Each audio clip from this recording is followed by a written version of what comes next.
Assalamualaikum warahmatullahi wabarakatuh. Puji syukur kehadirat Allah Subhanahu wa Ta'ala, sehingga kita masih diberikan kesehatan, kesempatan. Perkenalkan, nama saya Yunita Jamin Poyot, NIM 151419085.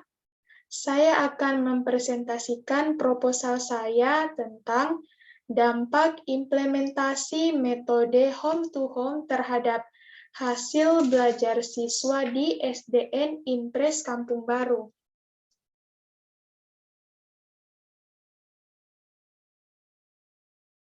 Baiklah, kita langsung pada arjen penelitian atau latar belakang. Home to home merupakan metode alternatif pembelajaran di masa pandemi. Metode ini dilakukan dengan cara guru melakukan kunjungan ke rumah siswa yang sebelumnya telah dibagikan buku paket pembelajaran. Kemudian guru akan menjelaskan terlebih dahulu materi yang akan dipelajari, lalu kemudian memberikan tugas kepada siswa. Tugas tersebut akan dikumpulkan 2 hari setelah diberikan oleh guru. Penjelasan mengenai materi pelajaran yang diberikan oleh guru kurang lebih sekitar 15 menit. Hal ini karena guru harus mengunjungi siswa yang lainnya. Metode ini dilakukan kurang lebih 2 kali dalam seminggu. Implementasi home to home dikarenakan pandemi COVID-19 yang sedang melanda Indonesia telah mempengaruhi segala sektor aktivitas kegiatan manusia, termasuk sektor pendidikan. Pandemi tersebut memaksa pembelajaran dilakukan secara daring dan home to home. Tentu hal ini menjadi kebiasaan baru atau hal baru bagi jenjang pendidikan sekolah dasar, yang mana proses pembelajarannya itu selalu dilakukan secara tatap muka sebelum masa pandemi. Dalam mengatasi hal tersebut, berbagai media pembelajaran jarak jauh dalam bentuk aplikasi mulai diperkenalkan kepada siswa maupun orang tua siswa.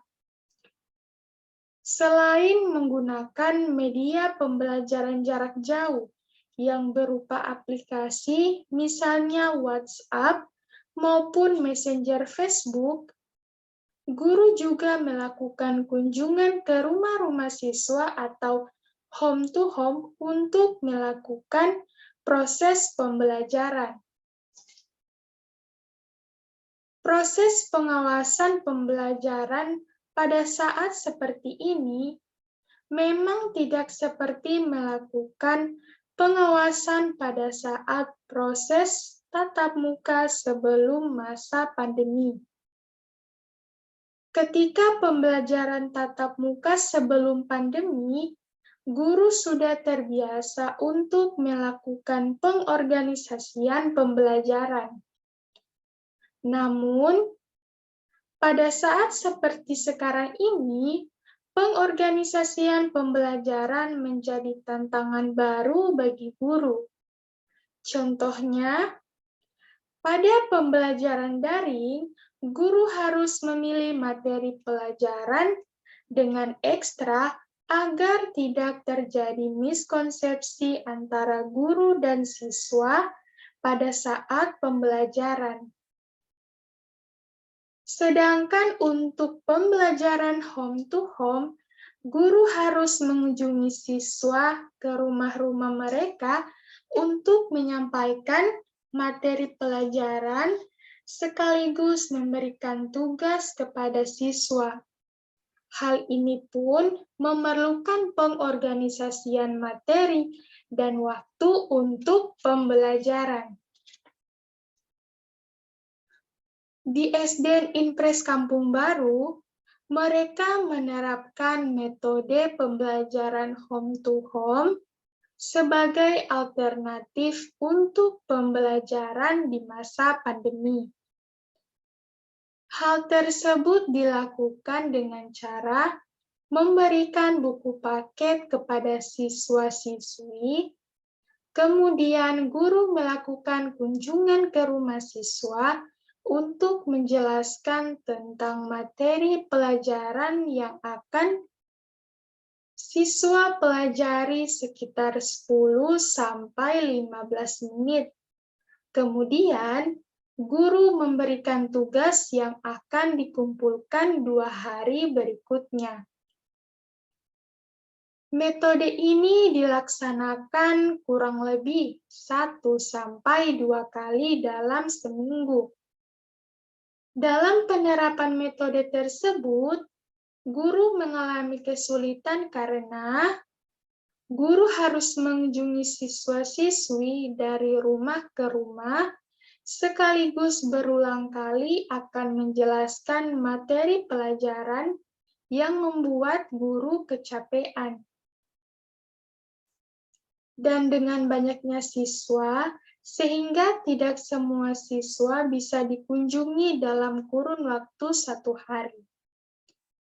Jika berbicara tentang hasil belajar siswa sebelum masa pandemi dan pada saat diterapkannya metode home to home sebagai alternatif pembelajaran di masa pandemi, tentu terdapat perbedaan yang signifikan. Hasil belajar siswa lebih bagus pada saat sebelum masa pandemi daripada pada saat diterapkannya metode home to home sebagai alternatif pembelajaran di masa pandemi. Dengan adanya pembelajaran seperti sekarang ini, yang dikarenakan karena dampak dari pandemi, tentu menjadi tantangan bagi guru dan dunia pendidikan. Pendidikan merupakan komponen terpenting dalam kehidupan kita. Pendidikan mempunyai peran dan fungsi yang cukup penting bagi kehidupan manusia, baik dalam aspek kognitif, afektif, maupun psikomotorik. Oleh karena itu, sudah menjadi suatu keharusan bagi manusia untuk dapat merasakan proses tersebut.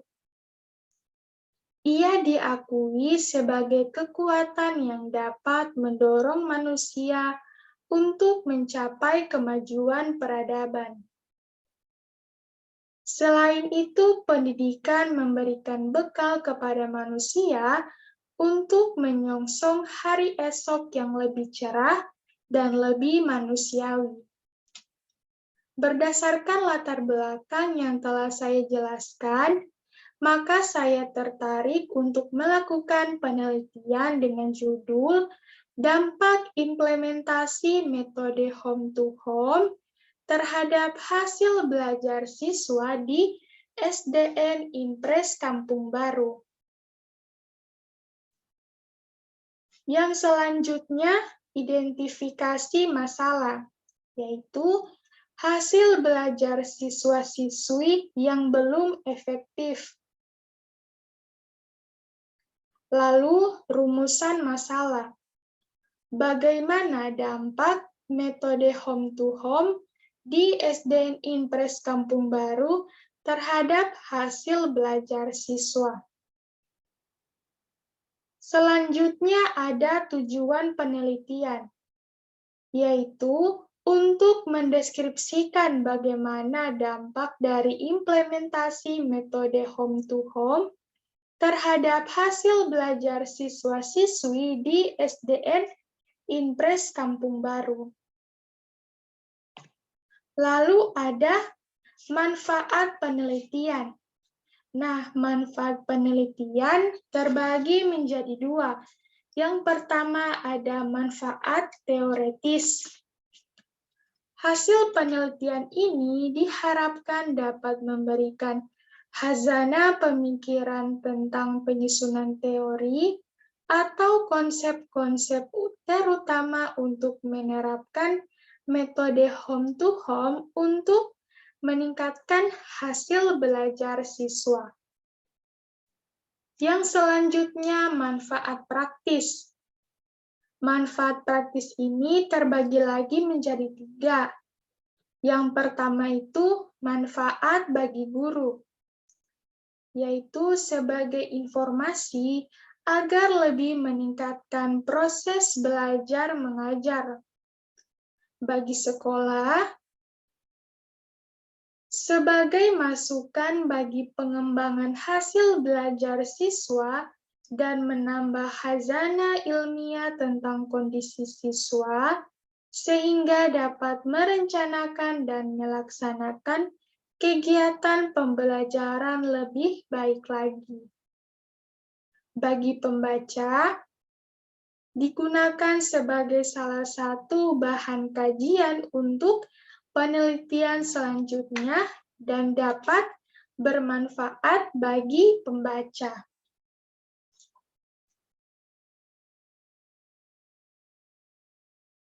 Selanjutnya, kita masuk pada kajian pustaka.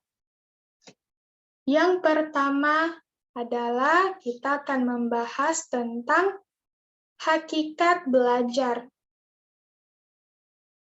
Belajar adalah suatu tahapan perubahan tingkah laku individu yang dinamis sebagai hasil pengalaman dan interaksi dengan lingkungan yang melibatkan unsur kognitif, afektif, dan psikomotorik. Dengan kata lain, belajar adalah suatu proses di mana kemampuan sikap, pengetahuan, dan konsep yang dapat dipahami diterapkan dan digunakan untuk dikembangkan dan diperluas. Keberhasilan belajar akan menimbulkan rasa percaya diri yang tinggi, senang, serta termotivasi untuk belajar lagi. Karena belajar tidak hanya meliputi mata pelajaran, tetapi juga penguasaan, kebiasaan, persepsi, kesenangan, minat penyesuaian sosial, bermacam-macam keterampilan, dan cita-cita. Menurut Slameto dan Mardianto, belajar adalah suatu usaha yang dilakukan individu untuk memperoleh suatu perubahan tingkah laku yang baru secara keseluruhan. Sebagai hasil pengalaman, individu itu sendiri dalam interaksi sebagai lingkungannya.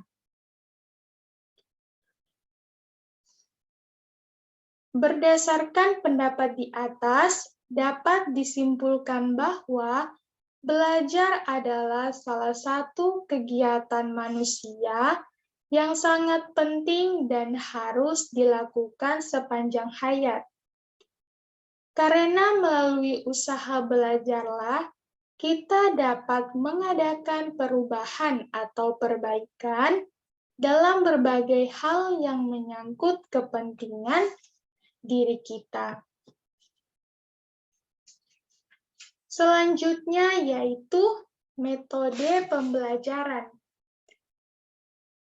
Metode merupakan suatu alat dalam pelaksanaan pendidikan, yakni yang digunakan dalam penyampaian materi tersebut.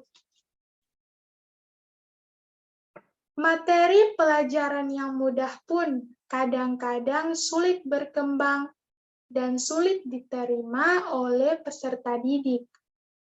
karena cara atau metode yang digunakannya itu kurang tepat. Namun, sebaliknya suatu pelajaran yang sulit akan mudah diterima oleh peserta didik karena penyampaian dan metode yang digunakan mudah dipahami, tepat, dan menarik. Metode pembelajaran menurut Jambra 2006 suatu cara yang dipergunakan untuk mencapai tujuan yang telah ditetapkan. Dalam kegiatan belajar mengajar, metode diperlukan oleh guru agar penggunaannya bervariasi sesuai yang ingin dicapai setelah pengajaran berakhir. Jadi dapat disimpulkan bahwa metode pelajaran dapat diartikan sebagai cara yang digunakan oleh guru untuk menyampaikan materi pelajaran kepada siswa-siswi sehingga dapat mencapai tujuan pembelajaran. Terdapat beberapa macam metode pembelajaran, misalnya metode diskusi dan ceramah. Selanjutnya, home to home. Home to home merupakan metode alternatif pembelajaran di masa pandemi. Metode ini dilakukan dengan cara guru melakukan kunjungan ke rumah siswa yang sebelumnya telah dibagikan buku paket pembelajaran. Kemudian guru akan menjelaskan terlebih dahulu materi yang akan dipelajari, lalu kemudian memberikan tugas kepada siswa. Tugas tersebut akan dikumpulkan 2 hari setelah diberikan oleh guru. Penjelasan mengenai materi pelajaran yang diberikan oleh guru kurang lebih sekitar 10-15 menit. Hal ini karena guru harus mengunjungi siswa yang lainnya. Metode ini dilakukan atau dilaksanakan kurang lebih 2 kali dalam seminggu. Yang selanjutnya ada hasil belajar.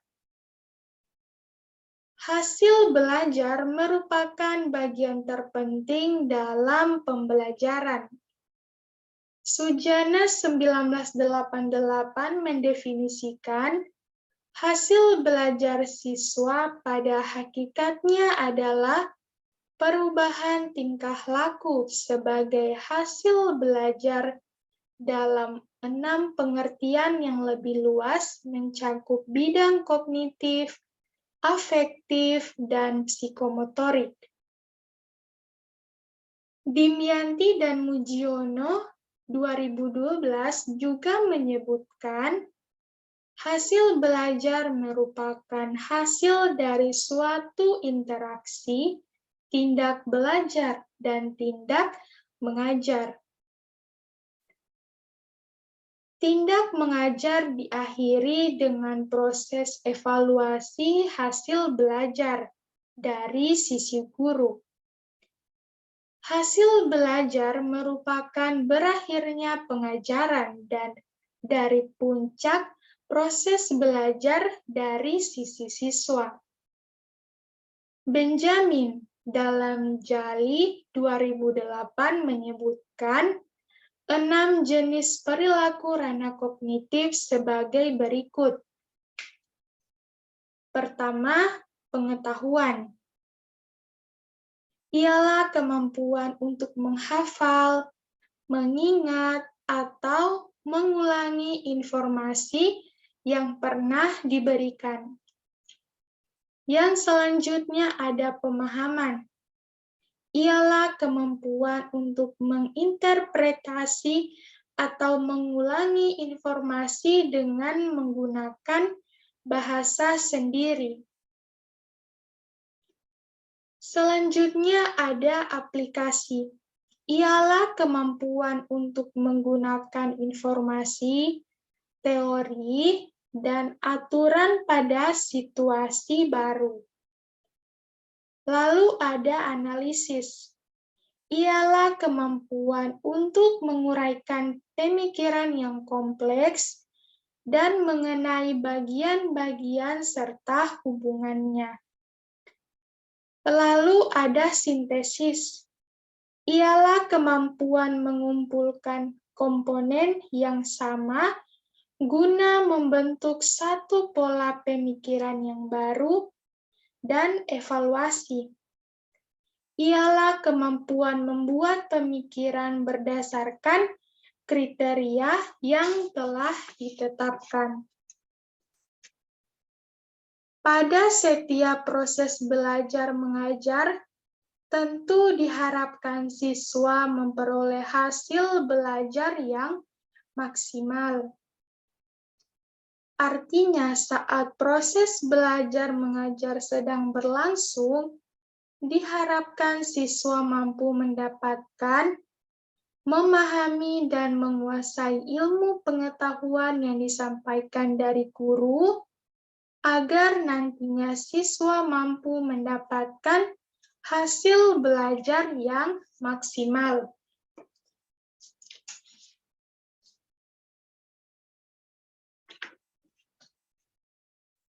Hasil belajar adalah segala sesuatu yang dicapai oleh peserta didik setelah melakukan kegiatan belajar dalam upaya untuk mencapai tujuan pembelajaran yang telah ditetapkan dan merupakan hasil belajar yang menunjukkan adanya derajat perubahan tingkah laku peserta didik.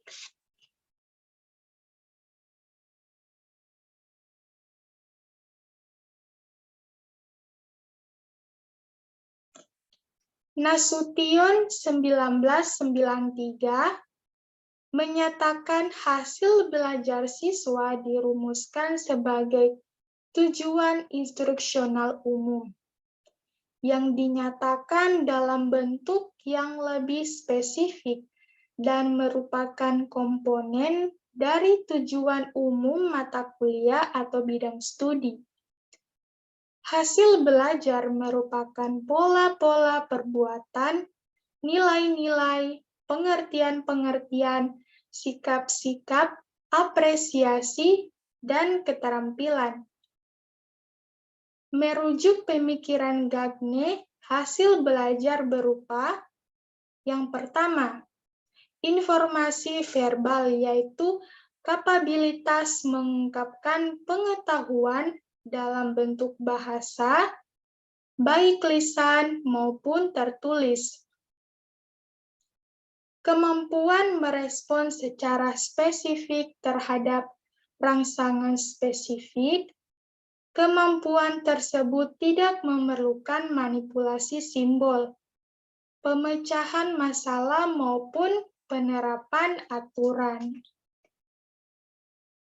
Yang selanjutnya, keterampilan intelektual, yaitu kemampuan mempresentasikan konsep dan lambang.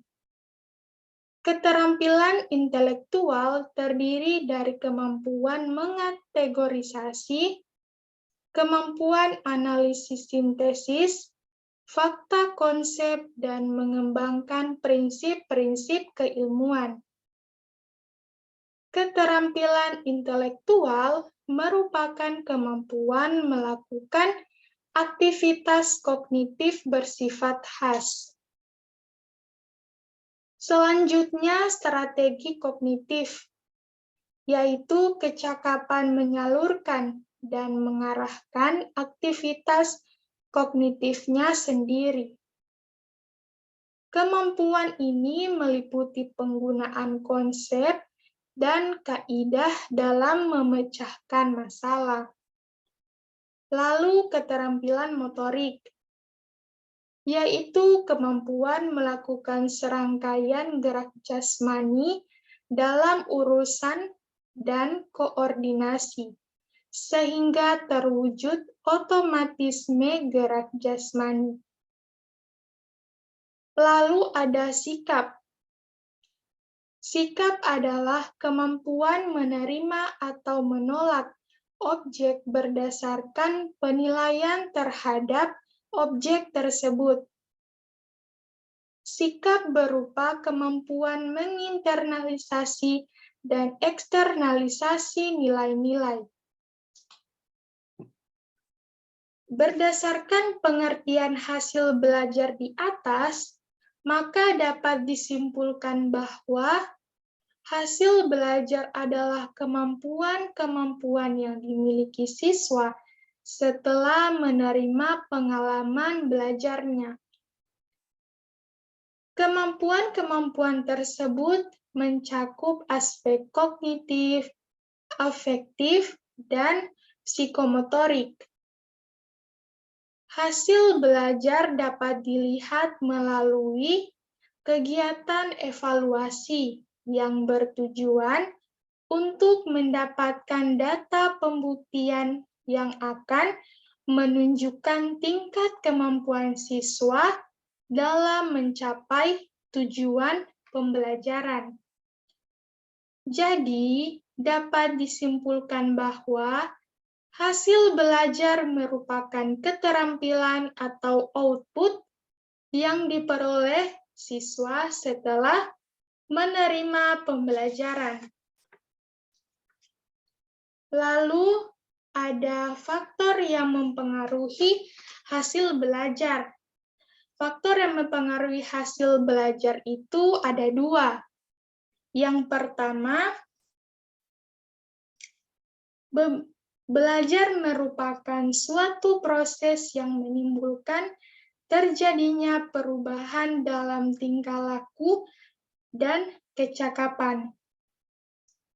Adapun dalam suatu pendidikan, untuk mencapai dan meningkatkan hasil belajar, tentu dipengaruhi berbagai macam faktor-faktor yang dibedakan menjadi dua golongan, yaitu faktor individual dan faktor sosial. Yang pertama, faktor individual, yaitu faktor yang berasal dari dalam diri individu. Faktor individual ini meliputi faktor kematangan atau pertumbuhan, faktor kecerdasan atau intelijensi, faktor latihan atau ulangan, dan faktor motivasi atau faktor pribadi. Lalu ada faktor sosial, yaitu faktor yang berasal dari luar individu itu disebut faktor sosial. Faktor sosial ini meliputi faktor keluarga, suasana dan keadaan keluarga, faktor guru dan cara mengajarnya, faktor alat-alat yang digunakan dalam belajar mengajar, faktor lingkungan dan kesempatan yang tersedia, dan faktor motivasi sosial. Yang selanjutnya ada kriteria hasil belajar.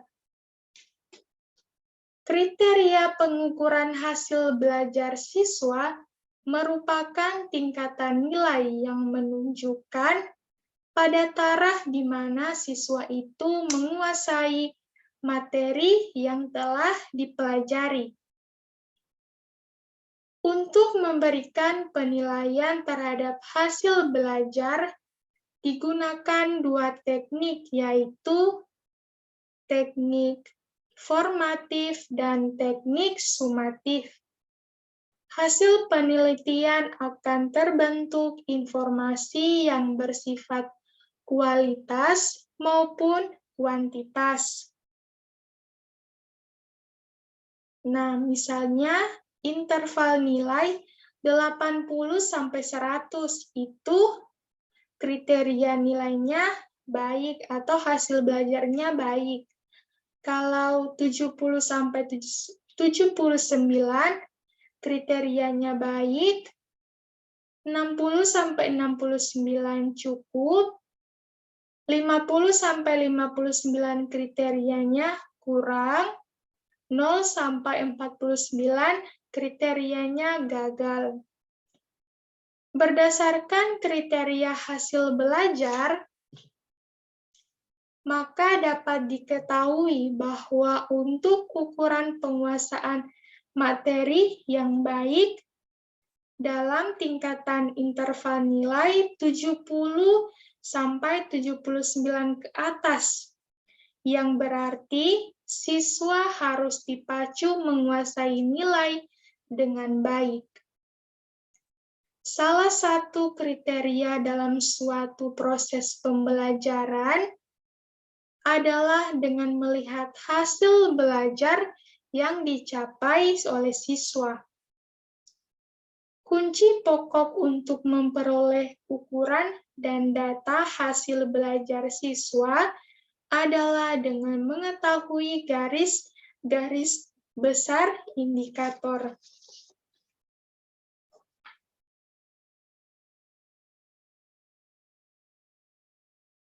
Mungkin hanya itu yang dapat saya sampaikan. Lebih dan kurangnya saya mohon maaf. Wabillahi taufiq wal hidayah. Wassalamualaikum warahmatullahi wabarakatuh.